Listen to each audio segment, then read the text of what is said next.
Accelerators organization. Hello, my name is Joel Gandara, and I'm an entrepreneur. I have been one since the fourth grade. I've sold a lot of different things in many industries, starting when I was little.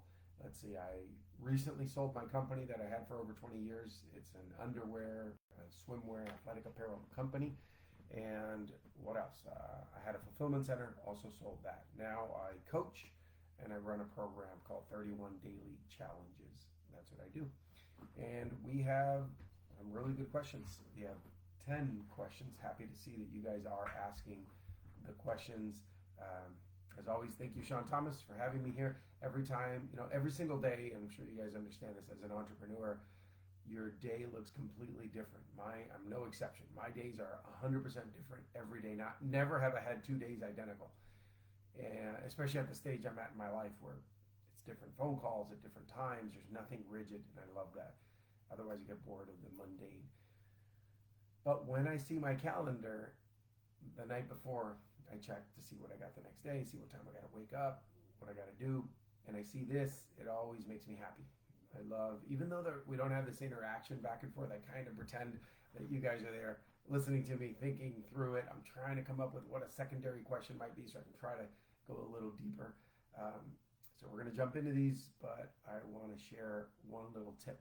This is not just a business tip. This is a life tip. All right, I hear this a lot, and it's, I didn't get around to doing the thing, whatever it was. And, I was busy. I was running around. And that happens to all of us. We're all busy. I got 4 kids. I own multiple businesses. I invest in a lot of other things. I coach. I'm on the phone with people a lot. So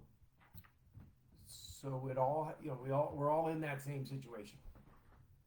But when you have something that comes up that you have to do, here's my way of attacking that so that nothing slips through the cracks, because that's a big problem. That, I had all these things to do. The time passed and I didn't get that done. Well, if you tell me, hey, Joel, can you do this for me? And I say, yeah, then I have a rule. I either have to do it right now, or I have to go to my calendar and schedule it, or set an alarm or something. I'll give you an example. Last night I'm booking, I have to book these Airbnb, these 4 big mansions for an event I'm putting together. And it's all set. The owner sent me the link to process it on a text. But what happens? I'm driving. And what's going to happen when you're driving? You got a lot of things going on. So I quickly just set an alarm for 20 minutes later, because I knew I'd be home in about 15 minutes. When I got home, boom, that alarm went off. Let's say I'm not home yet, traffic. All right, then I snooze that alarm 5 or 10 minutes but that way I don't let anything slip through the cracks. Every time we do that, it causes problems. It's like, I forgot, this deadline passed, I didn't look good in front of my customer, my vendor, my friends. So I do not want that to happen. I'm sure it happened to me a bunch of times, and so decades ago I set those type of rules to not let things slip through the cracks. That's what sets you apart, I think, from being an average business person or an average person to a 1%er. That's one of them. All right, here are the questions. I've got 2 laptops right now, so I'm going to be looking over here. Question number 1, in your opinion, how important is it for me as a new entrepreneur to possess or learn sales skills in order to start or begin growing my company? All right, if you know me, I'm all about instant action and no excuses. So, 2 questions. How important is it to be a great salesperson? Extremely important. How important is it to be a great salesperson to start a business? Not important at all. There's never something you have to do to start. Just start, and you're going to figure it out, and you're going to learn quickly. And being a great salesperson doesn't mean years of training at all. It means if you can follow a process, if it's an industry where you can go get trained somewhere real quick or see how they do it and jump into it, you can watch YouTube videos. There's so much you can do to just get started. That's the number one thing. Everybody has all these excuses of, when I'm a great this, when I have everything in line, just get started. You're going to learn right away. You're going to say something stupid, and that potential customer is going to say, no, I'm not interested. You go, I probably said something stupid there. What did I say? Okay, I'm not going to say that anymore. Let me tweak it. And if you keep a little journal, even better. You start closing sales of people that you say certain things, we'll say more of that. But the key in sales, I think, is find out what the person's problem is and how you can solve it. That's it. That's all they care about. Yesterday I met with a clinic that helps men with, I'm not a customer, but I'm an affiliate for them. I send them clients. And they help men with like hormones and testosterone and supplements and blood work and all these sort of things. And in my program, guys get to a point where they have to analyze their blood and see where they're at, and then so I send them some clients. And something interesting they told me yesterday, the doctor there at that clinic, he said that their clients don't care about the cost. We're in a pretty affluent area, and so they have wealthy customers. And they also don't care about the how. All they care about is they're sleepy, they have brain fog, they have weak muscles, pain in their joints, they're getting into the 40s and 50s, so these things are changing their body, and they just want the solution. That's it. So what a great thing when a customer, that's what they want. That you can just say, all right, Mr. and Mrs. Customer, here is your problem, I understand, and here's the solution I'm going to give you. I don't care about the how and what solution. Here's what it's going to look like on the other side. Here's how you're going to feel. When you work with me, here's what you're going to get. And that's all they want. They got a problem, give them the solution. Now, the little parts that you got to work in there, you'll get that over time. Just think about that. What does the customer need? We all know what you want. You want to sell more products and make more money. Worry about the customer. What is your problem? What do you need? And sometimes they don't know what they need. You can provide that. But you focus on their problem and then the solution that you're going to give. And then every time they think about you, they go, oh, yeah, this person gives me that solution. That's what you want to do. Number 2, how soon in my business should I start tracking my numbers and software, in a software like QuickBooks? And at what point do I hire a bookkeeper or just keep doing it myself? I was there for sure. I remember thinking, this can't be how it's run. It's just like all over the place. I don't know. I can't go back and look at history. And I love looking at history and how things went. And so I looked into this thing called QuickBooks many, many years ago. It was probably pretty new when I got it. And I started doing it. I started putting things in there. I even put inventory in there, transactions, started figuring it out. And after a little while, I realized this is taking up a lot of time. Yes, it's important, but I can't keep doing this myself. Once I could afford a bookkeeper, I got a bookkeeper. Total coincidence, that was about 20 years ago. And she's an accountant, owns a great firm. And she's coming over. As soon as this call ends, she'll be here for coffee. And she's never been to this house, even though I've worked with her for about 20 years. So, I don't think, unless you're an accountant, I don't think you want to do bookkeeping. So when you get to that point where it's distracting you from making money, that's when I think you do it. So I read a book once about a guy who said he was doing everything. He was even mowing his own lawn as he grew this business. And he said he could afford to have someone do his lawn, but he just said, no, that's what I do, I'll save money. And he missed the phone call while he was cutting the grass. And he called that person back an hour and a half later or so. And guess what? They went with another vendor because they needed a quick solution. They'd been talking to this guy and they went with someone else. That's the day he hired a gardener, because he realized, I just lost $10,000 because I was saving $200 a month or $100 a month or $80 a month or whatever the gardener would have cost them. That's how I see this too. Bookkeeping, for me, it's not enjoyable. I never enjoyed keying in all these transactions, but I know they're important, so I'd rather have someone else do it. That goes for everything. Outsourcing in general, whenever you can afford it, whenever it's taking away from your key functions. There's a great book called The One Thing, and it talks about the Pareto principle of 80-20. 20% of what you do in your day, it's not much, 20% gives you 80% of the results, right? So what should you be doing? Looking for that 20% and just staying to that 20%. And that'll give you the best results. But not that other 80% that you do. That's probably wasting time. And I don't even mean the time wasting of being on social media or any of that. I mean, in your business, when you work, 80% of that work only gives you 20% of your sales. But 20%, the niche, smart things you could focus on, gives you 80%. I'd rather just focus on that 20%. And what does that mean? Find people to help you do the other garbage that you don't enjoy. All right, next question. You guys have great questions today. What value does a mentor bring to me as a business owner? I hear that having business mentors can be integral to me as an entrepreneur as I grow my business. And I'd love to hear your thoughts as to why that is. Okay, I really believe that everyone will benefit from a mentor. I can't imagine that anyone won't. Let's see. Well, you've already heard this. Tiger Woods, Kobe Bryant, the best athletes ever in their field, not only have the coach on the team and the whole training, strength and conditioning, a psychologist, all that on the team. Those guys have Tiger Woods is different because that's not a team. But Kobe Bryant, for example, read a great book. I think the last name is Grover, of his personal coach. And this guy worked with him after practice. The whole team would leave and go party, and Kobe Bryant would stay around another 2 hours. And he did that in the morning, he did that in the evening. So to be the best, or to be really, really good, you want to have great coaches.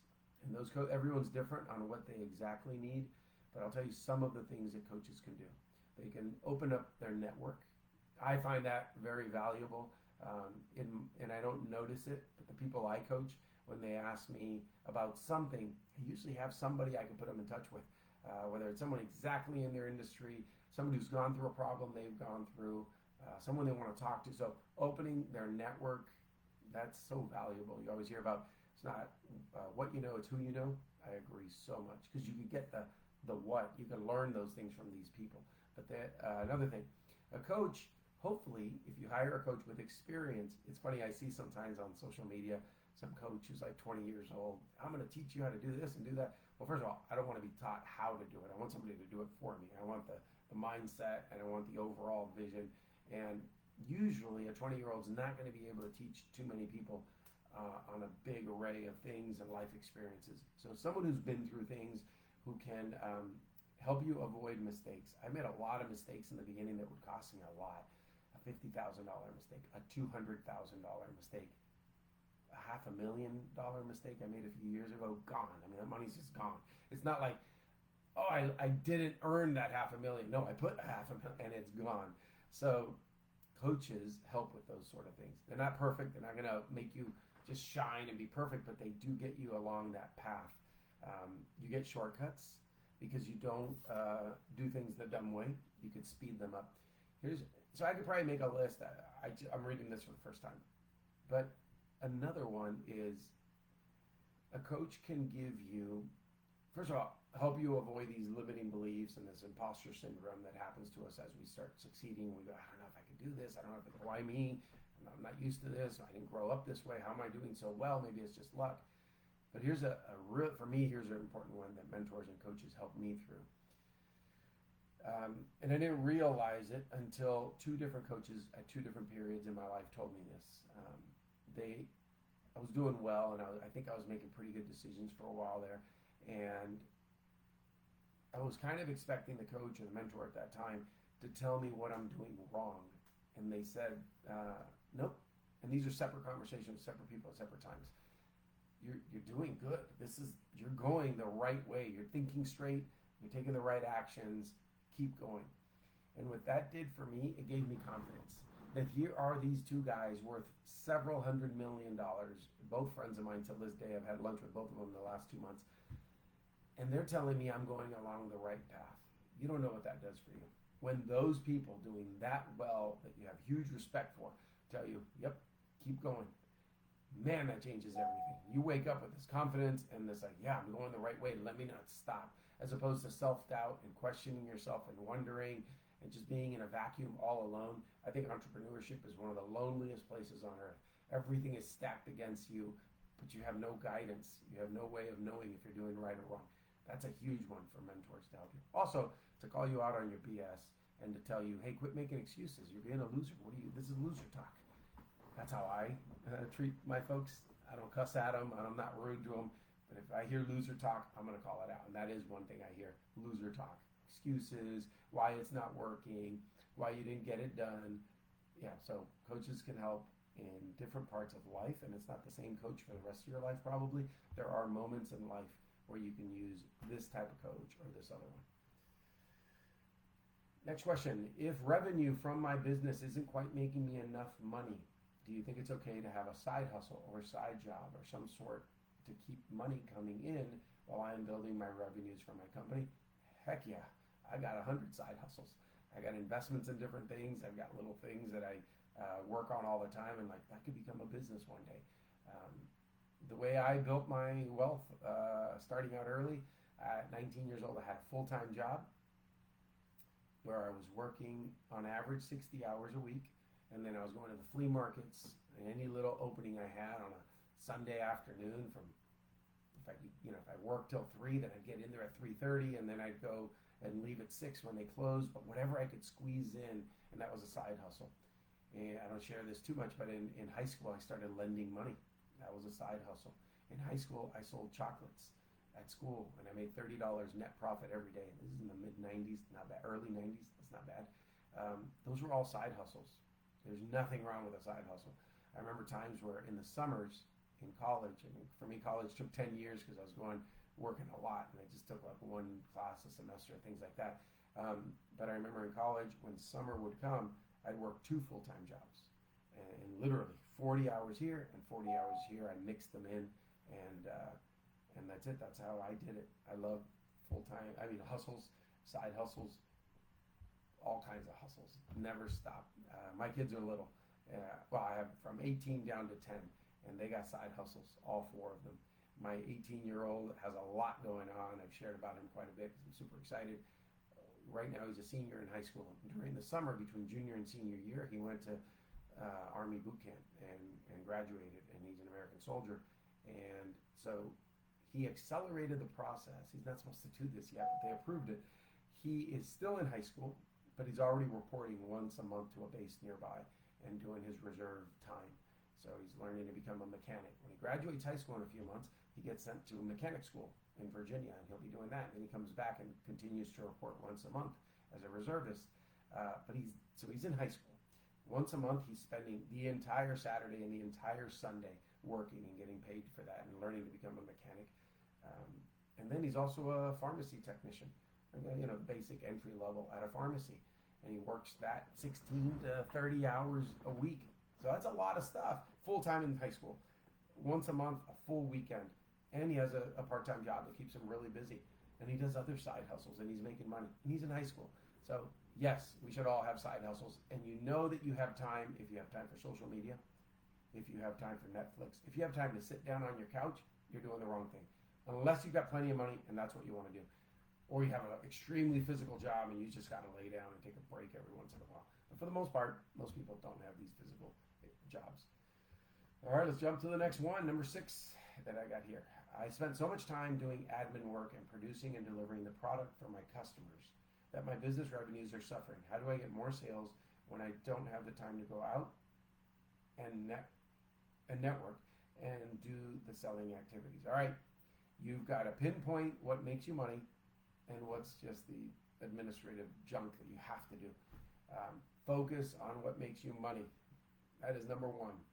And then number 2, if you can afford it, if you bring in all that money, then you should be able to get someone to do the admin work. Can't afford American labor or Canadian labor or European labor, then go to Upwork.com and find yourself a VA that can do these low-level tasks for you.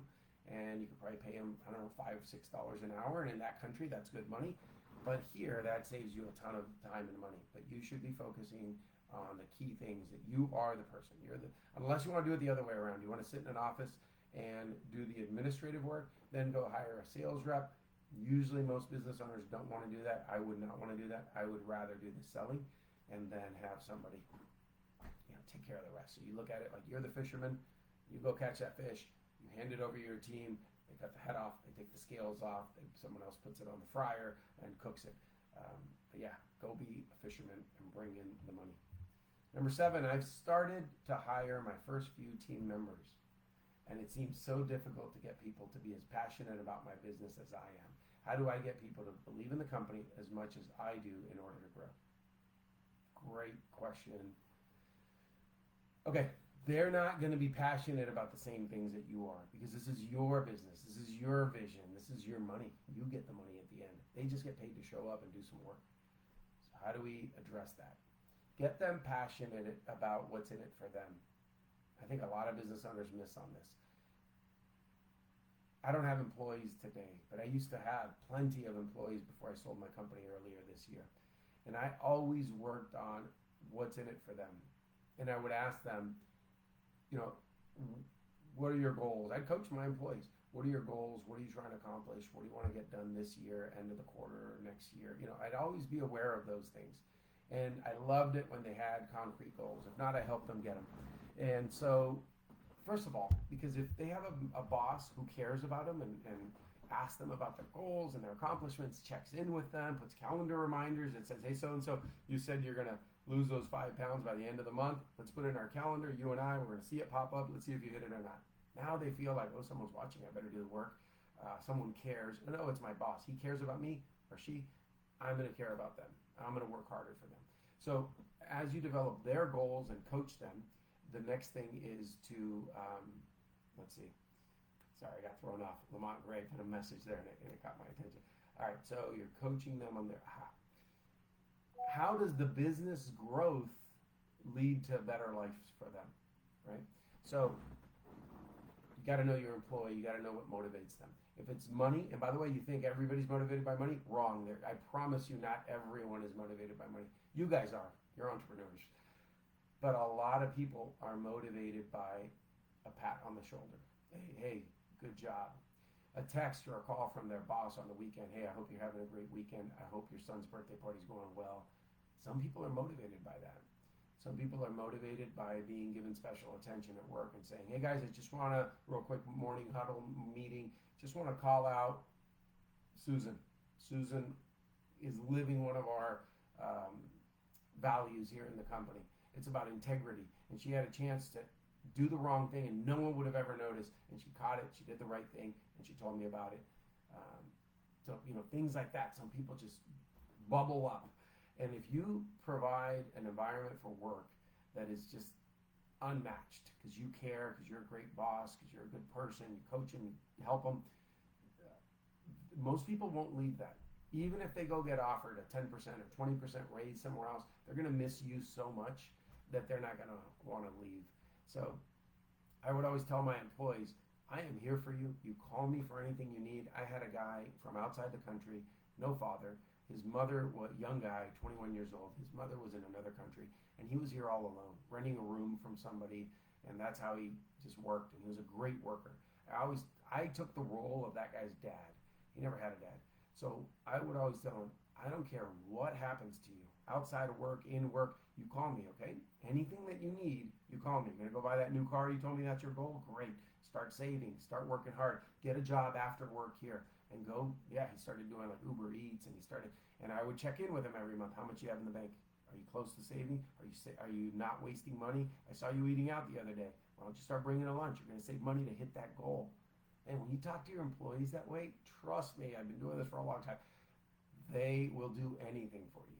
And when they see what you're passionate about, they're going to be a little more passionate. They're going to say, man, this is the person who cares so much about me. Let me care about what they want to do. But I always twisted it in a positive way with, hey, I know you want to lead more people because you told me you want to be a boss and this and that. If we can grow and get to this amount of sales and profitability, guess what? We're going to have to bring in some people, and I'm going to need your help. I'm going to need you to supervise them. That person just bubbles up with that, right? So just like I've acquired 14 different businesses. When I negotiate with those sellers of those businesses, I never said what I want. It's irrelevant. Hey, what do you want, Mr. Business Owner?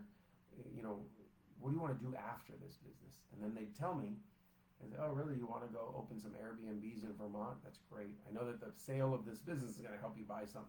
And that's going to be awesome when you get to do that. And so our conversations, every time we talked in a negotiation, was about what they're going to do in the future. That way they're excited. I'm the person who gets them excited about it. They make that connection. I remember somebody told me they want to open up a bed and breakfast in New England. And I went and bought 6 books on bed and breakfast, how to run one, and all the 6 different ones. And I sent them to this person, and he was blown away. So imagine his coffee table is now these 6 books, and now he's thinking about it all the time. Do you not think that leads me to negotiate better with that person or some stranger who comes in and wants to buy his business? Same thing with our employees, same thing with everybody. I worry about what they want, and in the end, I get what I want, hopefully. Number 8, my team members keep coming to me for guidance on every single decision. How do I get them to start thinking for themselves and not having to come to me for every little thing? I've got so much to do and my mind is elsewhere, and I just want them to do their job. How can I get them to make their own decisions? Easy. You have, whether you want to admit it or not, whether I offend you or not, it's irrelevant to me. I just want to help. You are creating employees. You are not creating leaders. Leaders don't need to come to their leader for every little thing. Why? Because maybe you're throwing a solution to them. This is just, I have 4 kids. This is the same thing. If I tell them everything what to do and I don't give them the whole thing around it, the whole logic, then guess what? They're just going to keep coming to me for everything. This happened with employees, and this happened with my kids. I repeat myself a lot on the ultimate mission. So what does that mean? I want the business to get to here. We have this project. I want us to accomplish this big thing. How do we get there? Well, there might be this, there might be that, there might be this. But remember the ultimate goal. It's to get to this. And then they could start coming up with plans. And when they come to me with a plan on how they're going to solve something, because it's not just, hey, I have this problem. I want you to try to come up with a potential plan. And then when you come to me with that, I'm not going to say to you, yep, that's perfect, that'll work, do it. I'm not going to say that. Because again, they're just going through me. I'm also not going to say, oh no, that won't work. I've been doing this for years. That doesn't work. Do this, this, and this. Because now what you're creating is brain dead employees. And by the way, you'll realize how important this is and how it's working when you accept that. If you just say, no, it's them, then you're never going to accept it. You're never going to learn. So if you start realizing, oh, I'm the reason this has been happening. Because trust me, I've been on that side of it, and then I've been on the good side of it. And it's where I'll have them come with a problem, and I go, okay, what do you think we should do? And then we think through it. We develop those synaptic connections where they're now saying, oh, when I go to him, it's to work out a problem. It's not to be told what to do. So after a couple of times, they're coming to you with a problem and a solution, potential solution. Now, they tell you their plan, and you know that plan's not going to work, right? Again, my kids have plans, and I can shoot holes in them right away. But the best thing is to ask them, okay, that might work, but then here's the part. You know what's going to go wrong with that plan. So you set them up for that, and you say, all right, but what if the customer doesn't like it because it doesn't arrive the way that this, and this? And now you just presented a problem to them that they have to think through. Remember, this is their plan they gave, and now you're poking holes in it in a good way, in a thinking way, not just that won't work. No, it's, all right, so what would happen if this? And now they hadn't thought of that. You just threw a wrench in their brain. So now they have to work around that wrench. And they go, well, if that happens, then maybe we could do this, and this. And you go, okay, that's not bad. Let's give it a shot. Go try that and let me know what happens. Or you still see that's a problem and you know that they're not going in the right direction. Then you say, well, okay, yeah, then sure, that's a good plan B, but what if then this happens? And then they have to come up with a plan C. And pretty soon, but here's what you want. You want them to feel like this is their plan. And then you're telling them, all right, go and execute your plan. I think you're going to do well, but let's see. We're going to learn together. Let's figure out if that works or not. Go. And now they go and work on it. But yeah, you taking care of their problems is not going to work. It's like the government taking care of people and just giving them money. Are they going to work hard? Are they going to come up with solutions to get themselves out of that? No, because they don't feel it. It's too easy. You're giving them solutions. You're giving them resolution. One of the problems I think with television, and I don't have cable in my house, I don't have Netflix, Disney, we have nothing.